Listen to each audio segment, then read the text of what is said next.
ఘనమైన నామమునకు మహిమ కలుగును గాక. మన ప్రభువును రక్షకుడునైన యేసుక్రీస్తుల వారి యొక్క ప్రశస్తమైన నామమునకు మహిమ ఘనత ప్రభావములు యుగయుగములకు కలుగును గాక. సర్వకృపానుదేవి దేవుడు ఆయన గొప్ప కనికరమును బట్టి మరొక శ్రేష్టమైన శుభదినంలో దేవుని విలువైన పరలోకపు వాక్కులు మనము ధ్యానము చేయుటకు ప్రభు మనకు ఇచ్చిన ఈ గొప్ప సదవకాశాన్ని బట్టి దేవాది దేవునికి మనము ఎంతగానో స్తుతులు స్తోత్రములు చెల్లించబద్దులమై ఉన్నాము. అదే సమయంలో ప్రతిదినము దేవుని వాక్యము కొరకు ఎదురు చూస్తూ ఆత్మీయముగా బలపరచబడుతూ దేవుని రాకడకు సిద్ధపడుతూ ఉన్న దేవుని ప్రియబిడ్డలైన మీ అందరికీ కూడా ప్రభు అయిన యేసుక్రీస్తు పేరిట శుభవందనములు తెలియచేయచ్చు ఉన్నాను. ప్రభు నందు ప్రియమైన వారలారా, దేవాది దేవుని మహాకృపను బట్టి దేవుడు ప్రతిదినము మన ఆత్మీయ క్షేమము నిమిత్తమై అనేక విషయముల ద్వారా మనతో మాట్లాడుతూ ఉన్నాడు. ఈ దినమున మనము ధ్యానము చేయబోతున్న అంశ భాగము ఏమిటి అనగా, దేవుడు తన బిడ్డలకు దయచేసే ఈవులు ఏవి? దేవుడు తన బిడ్డలకు దయచేసే ఈవులు అని వ్రాయబడింది బైబిల్ గ్రంథంలో. ఈవులు అనే మాటకు అర్థము కానుక, బహుమతులు, దానములు అని రాయబడి ఉన్నాయి. అంటే దేవుడు తన పిల్లలకు ఏం బహుమతి ఇస్తాడు, ఏమి కానుకలు ఇస్తాడు, ఏమి దానము చేస్తాడు అన్నది అక్కడ దాగి ఉన్న అర్థం. అయితే బైబిల్లో బహుమతులు అనే అంశము గురించి నేను చాలా విషయాలు మాట్లాడాను. కానీ ఈవులు అనబడే మాటలు కొన్నింటిని మనము ధ్యానం చేద్దాం. ఆయన ఇచ్చే ఈవులు ఎలాంటివో, అంటే ఆ కానుక అన్నా, బహుమతి అన్నా, దానము అన్నా, అవి ఎలాంటివో కొన్ని విషయాలు మనం ధ్యానం చేద్దాం. వాక్య భాగంలోనికి వెళ్ళిపోదాం. మత్తయి రాసిన సువార్త 7వ అధ్యాయము 11వ వచనంలో ఆ చక్కటి మాట రాయబడింది. ఒకసారి మనం చదువుకున్నాం. 7, 11, 10, 11 కలిసి ఉన్నాయి. అఫ్ కోర్స్ మనకు 11లో ఆ మాట వస్తుంది, మీరు చెడ్డవారై ఉండి మీ పిల్లలకు మంచి ఈవులను నెయ్యనెరిగి ఉండగా పరలోకమందున్న మీ తండ్రి తన్ను అడుగు వారికి అంతకంటే ఎంతో నిశ్చయముగా మంచి ఈవులనిచ్చును. చాలు. ప్రభునందు ప్రియమైన వారలారా, 3 రకముల ఈవుల గురించి నేను మాట్లాడతాను. మొదటిది శారీరక సంబంధమైనది, రెండవది పరలోక సంబంధమైనది, మూడవది సంపూర్ణమైన ఈవి. అలాగే విషయాలు మనం మాట్లాడుకుందాం. యేసు ప్రభుల వారు ఈ మత్తయి రాసిన సువార్త 5, 6, 7 ఇలాంటి అధ్యాయాలలోనికి వెళ్ళిపోతున్నప్పుడు అద్భుతకరమైనటువంటి మొట్టమొదటి ప్రసంగాన్ని చేశాడు ఆయన. ప్రపంచంలోని ప్రతి ఒక్క వ్యక్తి కూడా ఈ 3 అధ్యాయములలోని ప్రభు బోధకు సాటి అయిన బోధ మరొకటి లేదు అని చెప్పడానికి ఏ విధంగా కూడా సందేహించరు. ఇది వరకు నేను ఒకసారి చెప్పాను. ప్రాఫిట్ మొహమ్మద్ గారు ఈ లోకంలో 20 సంవత్సరాలు పైబడి బోధలు చేశాడు. గౌతమ బుద్ధుడు కూడా 20 సంవత్సరాల దాకా బోధలు చేశాడు. సోక్రటీస్ కూడా కొన్ని సంవత్సరాలు బోధలు చేశాడు. వీరందరూ 10 నుంచి 20 నుంచి 30 సంవత్సరాల దాకా వారి యొక్క బోధలు లోకానికి అందించారు. అయితే ప్రతి ఒక్కరూ 10 సంవత్సరాలు, 20 సంవత్సరాలు, 30 సంవత్సరాలు తమ బోధలను అందిస్తే వారి బోధలు కొందరినే ప్రభావితం చేసాయి. అపార్థం చేసుకోవద్దు, అర్థం చేసుకోనండి. కానీ యేసు ప్రభుల వారు 3.5 సంవత్సరాలు మాత్రమే బోధించాడు. ఆ 3.5 సంవత్సరాల బోధలు ప్రపంచమును తలకిందులు చేశాయి. ఆయన బోధనలోని అద్భుతకరమైనటువంటి జ్ఞానమును గూర్చిన సంగతుల ద్వారా ఈరోజు ప్రపంచ చరిత్ర 2 భాగాలు చేయడానికి, క్రీస్తు పూర్వము అని, క్రీస్తు శకము అని 2 భాగాలు చేసినప్పుడు ఆ భాగాలకు మధ్యవర్తిగా ఒక కత్తెర కట్ చేయాలి అంటే మధ్యలో ఉన్నటువంటి ఆ బోల్ట్ చాలా ప్రాముఖ్యమైంది. అలాగే ఈ చరిత్రను లెక్క పెట్టాలి అనుకున్నప్పుడు ఇప్పుడు దాకా నేను చెప్పిన వ్యక్తులు మాత్రమే కాకుండా ఆ రోజుల్లో ఈ చరిత్రకు మధ్యవర్తిగా పెట్టాలి అని అనుకున్న సమయంలో 500 మంది ప్రాముఖ్యమైన వ్యక్తులను తీసుకొచ్చి బయటపెట్టారు.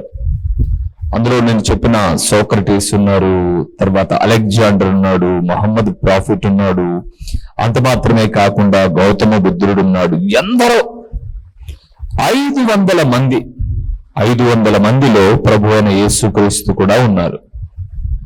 అయితే ప్రపంచమును ప్రభావితము చేసిన వ్యక్తి, మరణమును గెలిచిన వ్యక్తి నా ప్రభు అయిన యేసు కాబట్టి ఆయన బోధలు కత్తి చేతనో ద్వేషము చేతనో మత స్థాపన కొరకు చేసినవి కాదు. కాబట్టి ఆయన బోధల యొక్క ప్రభావంతో ఆయన చరిత్రకు మధ్యవర్తిగా నిలిచాడు. అందుకే ఈరోజు ఏ తెగవారైనా ప్రపంచంలో 200 పైబడిన దేశాల్లో ఎవరు తారీఖును వేయాలన్నా ఈరోజు పలాని తేదీ, పలాని సంవత్సరం, పలాని నెల అని రావాలి అని అంటే ఆ తేదీ రావడానికి, ఆ నెల రావడానికి, ఆ సంవత్సరం రావడానికి మధ్యవర్తిగా అటు క్రీస్తుకు పూర్వము, క్రీస్తుకు శకముగా ఉన్న వ్యక్తి ప్రభు అయిన యేసుక్రీస్తు.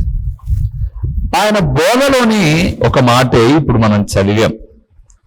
మత్తయి సువార్త 7:7 వచనాలను చూస్తున్నప్పుడు అడగండి మీకు ఇయ్యబడును, వెదకుడి మీకు దొరుకును అని చెబుతూ 9వ వచనంలో అన్నాడు, ఏ మనుష్యుడైనా తన కుమారుడు తనను రొట్టెను అడిగితే వానికి రాతినిచ్చునా, చేపను అడిగితే పామునిచ్చునా అని చెబుతూ మనం చదివిన 10-11లో 7వ అధ్యాయం మత్తయి సువార్తలో ఆయన అన్నాడు, మీరు చెడ్డవారయుండియు,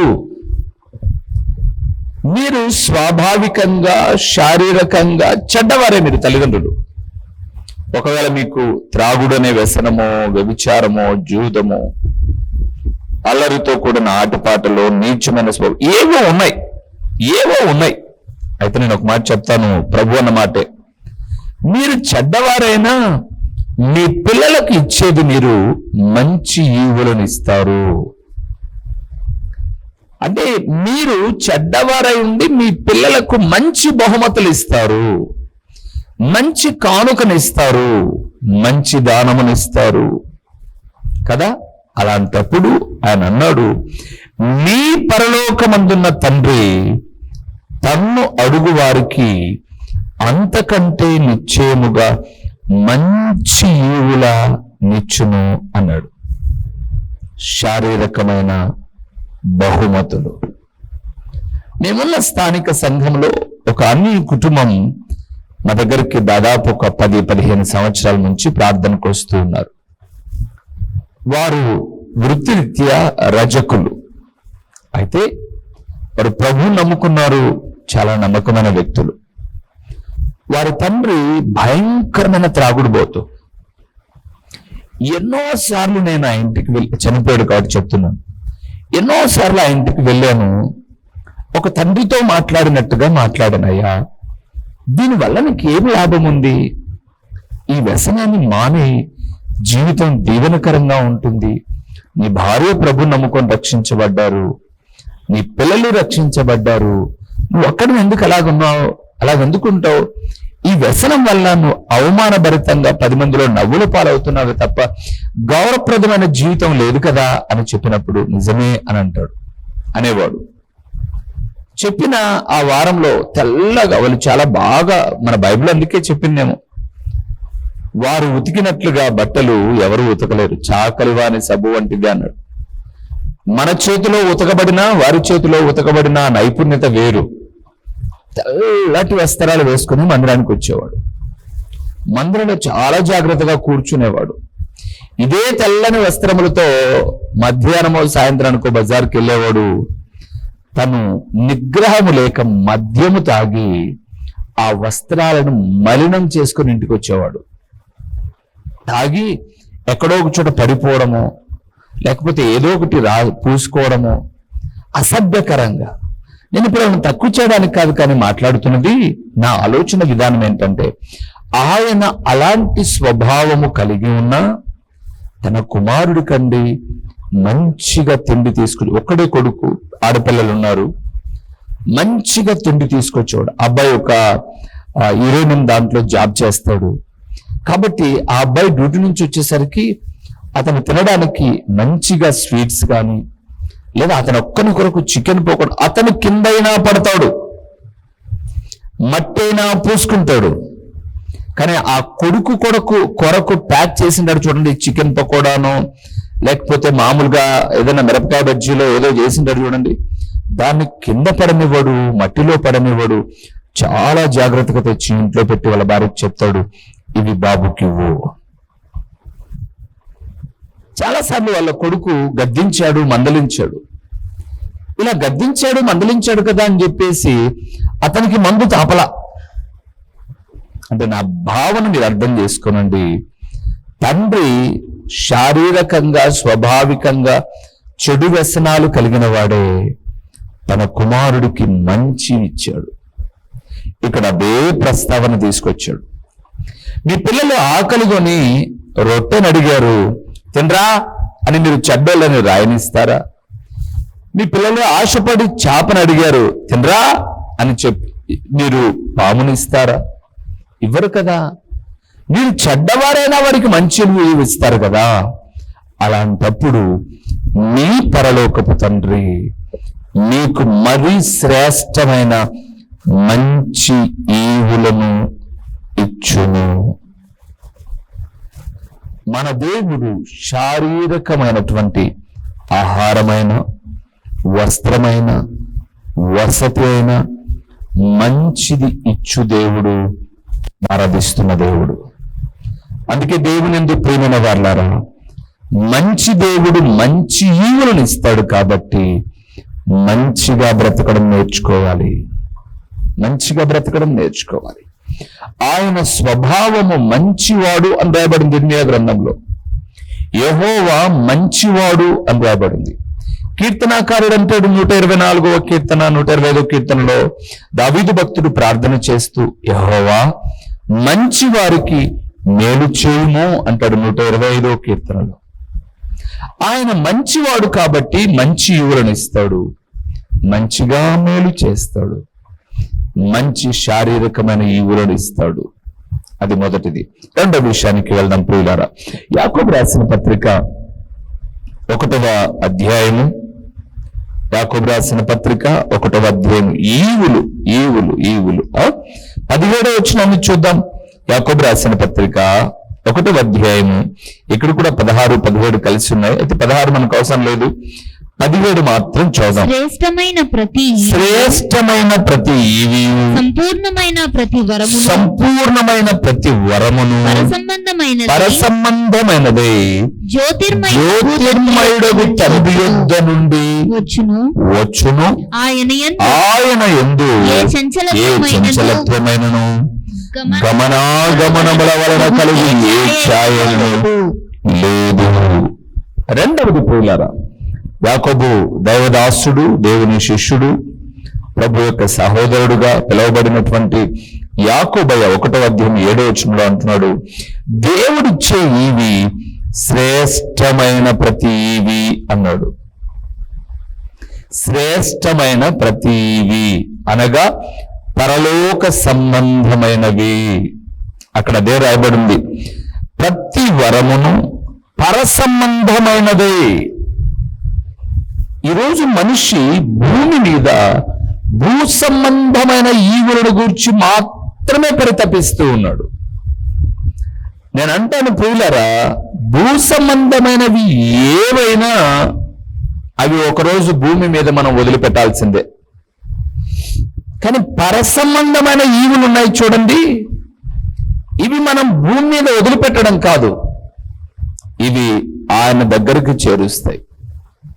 అందుకే ప్రభు తన ప్రసంగాల్లో ఒక మాట చెప్పాడు, మీరు భూమి మీద ధనము సమకూర్చుకోవద్దు, ఇక్కడ చిమ్మట కొట్టివేస్తుంది, దొంగలు కన్నం వేసి దొంగిలిస్తారు, మీరు పరలోకంలో ధనాన్ని దాచుకోండి అన్నాడు.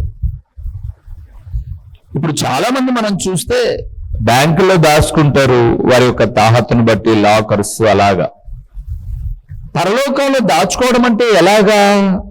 మీరు ఈ 1వ అధ్యాయంలో 27వ వచనానికి వెళ్తే, తండ్రి అయిన దేవుని ఎదుట నిష్కలంకమైన భక్తి ఏదనగా విధవరాళ్లను, తల్లిదండ్రులు లేని వారిని వారి ఇబ్బందులలో పరామర్శించి వారికి సహాయము చేయుటయే అన్నాడు. అంటే గుర్తుపెట్టుకొని ప్రియులారా, మనం ఇస్తే మనకి ఇచ్చే వాళ్లకు ఇవ్వడం కాదు గొప్ప,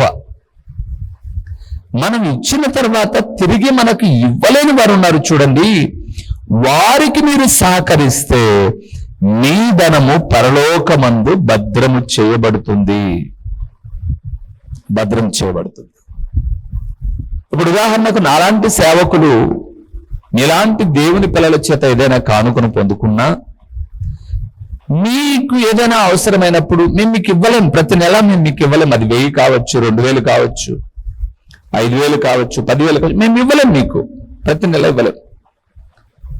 కానీ మన దేవుడు ఎలాంటి వాడు అని అంటే, మీరు దాచి మాకు ఇచ్చారు చూడండి దేవుని పరిచర్యకని, మీరు అక్కరలో ఉన్నప్పుడు పరలోకమందున్న తండ్రి ఆయన మీకు అవసరమైన వాటిని అనుగ్రహిస్తాడు.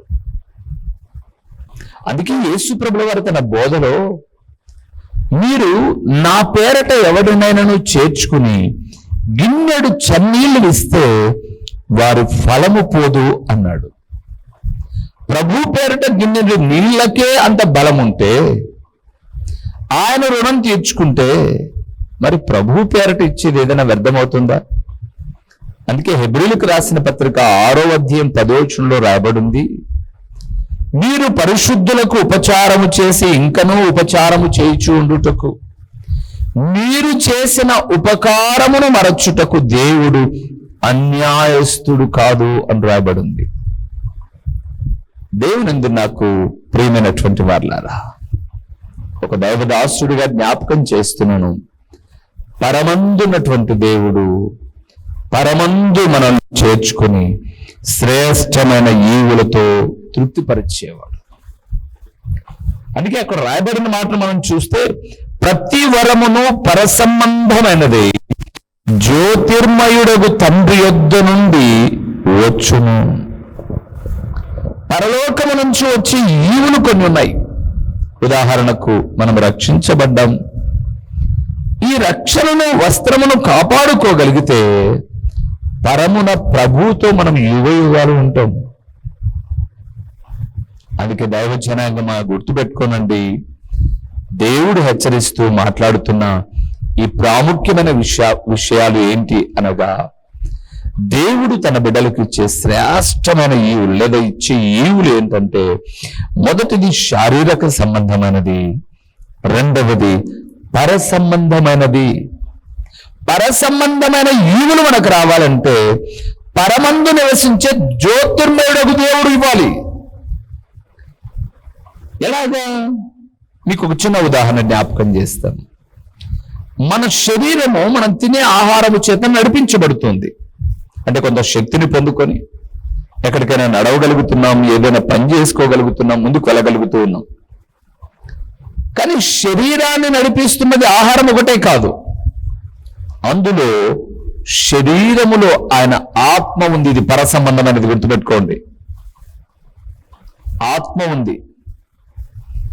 ఈ ఆత్మ ఎప్పటికప్పుడు వాక్యము ద్వారా బలపరచబడుతున్నప్పుడు, ఒక దినాన ఈ లోకయాత్రను మనం ముగించిన బైబిల్ గ్రంథం సెలవిస్తుంది, మన్నైనది, ప్రసంగి భక్తుడు, మన్నైనది వెనుకటి వలనే మరలా మట్టికి చేరుతుంది. ఆత్మ ఉంది చూడండి, ఇది ఏ పరలోకము నుంచి ఇక్కడికి వచ్చిందో అక్కడికి తిరిగి వెళ్తుంది. కావున ప్రభునందు నాకు ప్రియమైనటువంటి వారులారా, ఒక దైవదాసుడిగా జ్ఞాపకం చేస్తూ ఉన్నాను. దేవుడిచ్చే ఈవులు శారీరకమైనవి, అంటే మన అవసరతల అక్కరలు, సుఖేచ్ఛలు భోగేచ్ఛల కొరకు కాదు, మంచి వాటి కొరకు అవసరతలు. నేను అందుకే ఎప్పుడు ఒక మాట చెప్తుంటాను, దేవుడు నీ కోరికలు తీర్చడు, కానీ అవసరత అయితే తీరుస్తాడు. నీ కోరికలు చాలా చెడ్డవి కూడా ఉంటాయి, ఇతరులది నీకు కావాలని, వ్యర్థమైనదని. కానీ నీ అవసరం ఉంది చూడు, ఇది నాకు అవసరం అంటే నువ్వు సుఖించడానికి భార్య ఉంది, భర్త ఉన్నాడు, నువ్వు భోంచేయడానికి ఉండడానికి ఇల్లు ఉంది. ఇవి నీ అవసరతలు, కనీస అవసరతలు. అందుకే మత్తయి సువార్త 6:26లో ఆయన చెప్పాడు, ఆకాశ పక్షులను చూడుడి, అవి విత్తవు, కోయవు, వడకవు, ఆయనను మీ పరలోకపు తండ్రి వాటిని పోషించుచున్నాడు, మీరు వాటి కంటే బహుశ్రేష్ఠులు కారా అన్నాడు. అంటే మీకు ఏ ఆహారము, వస్త్రము అవసరమో అవి శారీరకమైనవి. నీ పొరుగు అని నీవు కావాలంటావు చూడు, అవి నీ భోగేచ్ఛలు. నీ అవసరతలు తీరుస్తాడు, కోరికలు తీర్చాడు. రెండవది, పరలోకమందు నుంచి ఆత్మనిచ్చాడు, దాన్ని బలపరిచి స్థిరపరుస్తాడు. మూడవది, ఆయన ఇచ్చే ఈవులేంటో చెప్పి నేను ముగిస్తాను. ఎఫెసీయులకు రాసిన పత్రిక 4వ అధ్యాయము, ఎఫెసీయులకు రాసిన పత్రిక 4వ అధ్యాయము 8వ వచనాన్ని ఒక మాటగా మనం చూద్దాం. 8వ వచనము చూద్దాం. అందుచేత ఆయన ఆరోహణమైనప్పుడు చెరగా పట్టుకొని పోయి మనుషులకు ఈవులను అనుగ్రహించనని చెప్పబడి ఉన్నది. చాలు పోలారా, ఇవి సంపూర్ణమైన ఈవులు, సంపూర్ణమైనవి అని నొక్కి చెబుతున్నాను. ఎందుకో తెలుసా? ఈ 4వ అధ్యాయంలో శరీరం ఒక్కటే, ఆత్మ ఒక్కటే, నీ పిలుపు విషయమైన నిరీక్షణ ఒక్కటే, బాప్తిస్మం ఒక్కటే, అందరికీ తండ్రి అయిన దేవుడు ఒక్కడే, ఇలాంటి అద్భుతకరమైన మాటలు చెబుతూ ఆయన అందరిలో వ్యాపించి అందరిలో ఉన్నాడు అని చెబుతూ 8వ వచనంలో ఆయన చాలా చక్కటి మాట రాయబడి ఉంది. మనుషులకు ఆయన ఆరోహణమైనప్పుడు, అంటే ప్రభువు చనిపోయి సమాధి చేయబడి తిరిగి లేచి ఆరోహణమైనప్పుడు చెరగా పట్టుకొని పోయి మనుషులను సంపూర్ణులుగా చేశాడు. అంతకుముందు మనిషికి సంపూర్ణత లేదు. ఎలాగా? మరణించాడు అంటే అతని జీవితం అక్కడితో చాప్టర్ క్లోజ్ అయ్యేది. ఇక మరొక జీవితం ఉంది అని తెలిసేది కాదు.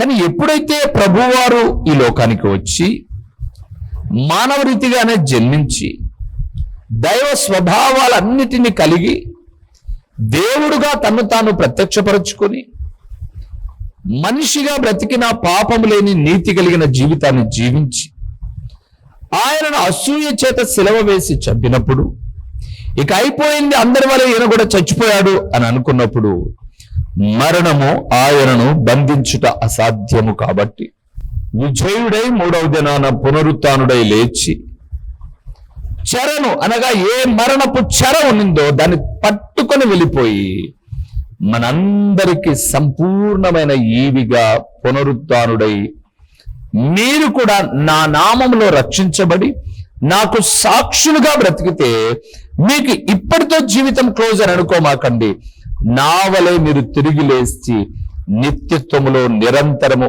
ఉంటారు అని చెప్పడమే సంపూర్ణత. అందుకే పరలోక ఈవీది సంపూర్ణత అంటే. ఆయన మరణముతో ఒక సవాల్ విషయం మాట్లాడిన మాట ఉంది. 1 కొరింథీ 15లో చూస్తాం, చివరి వచనాల్లో, ఓ మరణమా నీ ముళ్ళు ఎక్కడా, ఓ మరణమా నీ విజయం ఎక్కడా, మరణపు ముళ్ళును విరిచాడు నా ప్రియ ప్రభుల వారు. ఈరోజు ప్రభునందు ప్రియులారా, ఆయనలో రక్షించబడి ఉన్నట్లయితే మరణానికి నీవు నేను భయపడాల్సిన పని లేదు. ఆల్రెడీ మనం నీటిలో సమాధి చేయబడ్డాం, క్రీస్తులో లేపబడ్డాం. మన జీవం ప్రభువుతో దాచబడి ఉంది. దాచబడిన జీవము సంపూర్తి చేయబడి ప్రభుతో యుగయుగాలు ఉంటుంది. ఇదే సంపూర్ణమైనటువంటి ఈవి, అంటే సంపూర్ణమైన బహుమానమనే ఈవి. నాకు ప్రభు నందు ప్రేమైన వారలారా, ఇట్టి ఈవులు భూమి మీద ఉన్న మానవుడు ఇవ్వలేడు, కానీ ప్రభు ఇస్తాడండి. ఎందుకంటే ఆయన సర్వ కృపానిధియగు దేవుడు అని రాయబడింది పేతురు రాసిన మొదటి పత్రిక 5వ అధ్యాయము 10వ వచనములో. సర్వ కృపానిధియగు దేవుడు అని రాయబడింది. మనిషి సర్వము కలిగిన వాడు కాదు. ఒకవేళ డబ్బులు ఉండొచ్చు, అందచందములు ఉండొచ్చు, ఆస్తి ఐశ్వర్యములు ఉండొచ్చు, ఫ్యాక్టరీలు ఉండొచ్చు, మోటార్ కారులు ఉండొచ్చు, సర్వకృపానిధి వ్యక్తి కాదు. నిధి ఉందేమో కానీ సర్వము మానవుని దగ్గర లేవు, కానీ సర్వము ప్రభు దగ్గర ఉన్నాయి. ఆయన తన బిడ్డలకు మత్తయి సువార్త 7:10 ప్రకారముగా మంచి ఈవులనిచ్చి, అలాగే యాకోబు 1:17 ప్రకారముగా శ్రేష్టమైన ఈవులనిచ్చి, మంచి ఈవులు మంచి కన్నా గొప్పది, శ్రేష్టమైనది. ఎప్పుడైనా మీరు ఏదైనా కొనేటప్పుడు ఇది మంచి తీసుకోండి అని అంటే మనం ఏమడుగుతాం? దీనికన్నా బెస్ట్ది లేదా, అంటే దీనికన్నా శ్రేష్టమైనది లేదా అని అడుగుతాం. అంటే ఇది మంచిదే, మీరు చెప్తున్నారు ఇది మంచిదే, మాకు సంతోషం, కానీ దీనికన్నా మంచిది ఏదైనా ఉంటే దాన్ని శ్రేష్టమైనది అంటారు. కాబట్టి దీనికన్నా మంచిదేది. ఇప్పుడు శారీరకంగా ఈ లోకంలో మనం పొందుకునే ఈవుల కన్నా ఇంకా శ్రేష్టమైనవేవి? పరలోకం. ఎందుకు? ఇక్కడ మానవ చేతితో నిర్మించిన ఇల్లు శారీరకమైనటువంటివి, మానవ చేతితో తయారు చేయబడినటువంటి వాహనాలు అనుకుందాం, ఎక్సెట్రా ఏదైనా, గోల్డ్ వగైరా ఏదైనా. కానీ పరలోకమందున్న ఇవి, దానికి సృష్టికర్త నిర్మాణకుడు ఆయనే. ఈ పట్టణానికి పునాదులు లేవు, ఇప్పుడు మనం నివసించే భూమికి పునాదులు లేవు, కానీ ప్రభు ఏర్పరిచిన పట్టణానికి పునాదులు ఉన్నాయి. అందుకే లేఖనం చెప్తుంది, అబ్రహాముడు అట పునాదులు గల ఆ పట్టణం కొరకు ఎదురు చూస్తూ ఉన్నాడు. దైవజనాంగమా, ఆ శ్రేష్టమైన ఈవులు, పరలోకపు ఈవులు నీవు నేను పొందుకొని ఆయనకు సాక్షిగా బ్రతకడం. తలలు ఉంచుదాం, కనులు మూసి ప్రార్థన చేద్దాం. మహోన్నతుడైన దేవా, మహాగణుడైన పరలోకపు తండ్రి, ఎంతసేపు ఈ లోకమును గూర్చిన ఆలోచనే తప్ప పరసంబంధమైన ఆలోచన లేని వ్యక్తులుగా మేము ఉండకోకుండా పరసంబంధమైన ఆలోచనతో పైనున్న వాటిని వెతికే స్థితిని మేము కలిగి ఉండడానికి కృప చూపండి. ప్రకటించిన ఈ పరలోకపు వాక్కుల కొరకై నీకు హృదయపూర్వకమైన స్తోత్రములు తండ్రి. ప్రకటించిన ఈ మాటలు మా మదిలో నీరు కట్టి ఫలింపచేయండి. 30దంతలుగా, 60దంతలుగా, 100 ఫలింపచేసి మీ ఘననామానికి మహిమ ఘనత ప్రభావములు మీరు కలుగు చేసుకోమని ఎంతైనా నమ్మదగిన దేవుడైన మీకు స్తుతులు చెల్లించుకుంటూ యేసు నామములో అడిగి పొంది ఉన్నాము తండ్రి, ఆమేన్. మా చిరునామా దైవజనుడు బ్రదర్ ఓ రూబేన్ గారు, క్రీస్తు ప్రార్థనా మందిరం, డోర్ నెంబర్ 1-10-386, నగరిగుట్ట, పులివెందుల, కడప జిల్లా. మీ ప్రార్థన అవసరాల కొరకై సెల్ నంబర్ 9989067409.